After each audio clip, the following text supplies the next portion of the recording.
Na fara harkokin fina-finai kusan akalla sama da shekara 20 da suka shuɗe.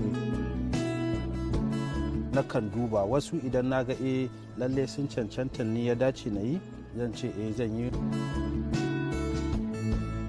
Idan har za a ce za a ci gaba da fina-finai waɗanda ba su da kamar wasu alƙibla, to har yanzu za a iya cewa ba inda za a kai, ana kwangoba kwan baya, kuma ita wannan harka ba ta alfanar da mutane ga komai ba.